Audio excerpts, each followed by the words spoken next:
Hey everyone, I hope everyone's had a great weekend so far.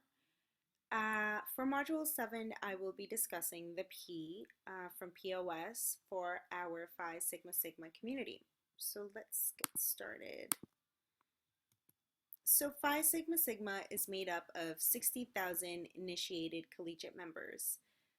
This is both active collegiate members with women ranging from 17 to 25, and then alumni members with women 25 and above. What binds us together? Each member chose to become a member of Phi Sigma Sigma. So going through recruitment, you meet with a lot of other sororities, and at least for me, I made a bond with Phi Sigma Sigma, and if you're a member of Phi Sigma Sigma, you might as well have made that bond. What problems are they solving or reason for getting together? The reason for getting together is they all wanted to find a second home while at college. They wanted to give back and become part of a national organization. So personally for me, when I got to college, I knew that I wanted to become involved and join an organization. And I'm really glad I did because I made the most of my time in college. I think that if I hadn't joined an organization or a sorority, I probably would not have done what I did and meet the people that I did. And for what it's worth, I've created a bond with so many girls that do feel like a family. What do they talk about? The community talks about what is going on in each chapter, what events they're hosting or attending, everyday collegiate life, and why they chose to become a member of Phi Sigma Sigma. So every Sunday, at least for our chapter at Quinnipiac, we would meet, and they still do, to talk about what happened the previous week and what's going to happen the next week. So we talk about events, we talk about things we will be doing for the campus or events that we will be hosting with other collegiate chapters. And the Greek organizations on campus as well. So it's a very active organization. Every week there's something new, and it doesn't necessarily have to be, sorority related. It could be, like I said, everyday collegiate life. So any events going on outside of campus, that's also something that is discussed.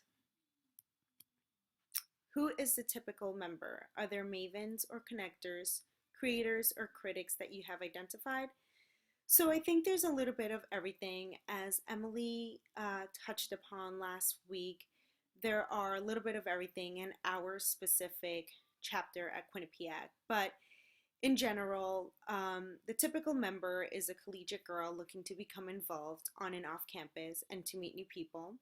And alumni are also typical members. So even though we may not be on campus, we are still somewhat active, and we do get newsletters and reports from our chapters letting us know what's going on with the sorority and what they're doing for that semester, or what they're doing events wise to raise money for our philanthropy. Mavens and connectors are most alumni since they've had some experience in the outside world, but also spent 4 years in college. So I think we know a little bit about what the active members are currently experiencing, especially for the seniors. I think that we would be a great resource just because we were in their shoes, and a senior year can be a little bit stressful.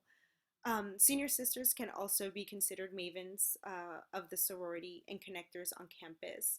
So as a senior, you kind of get to know a lot of the things that maybe the newer members don't really have a hold of. So with classes, for example, if you're in the same program as an older sister, you can go to her and ask her what professors to take, what classes to avoid.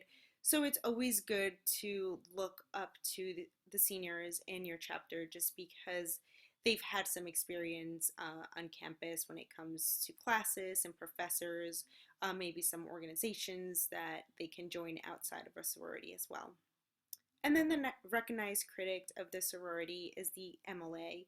So as Emily mentioned in our last video last week, uh, there is an MLA in every chapter. So that's the enforcer of rules. She's the one that really questions decisions or topics that come up.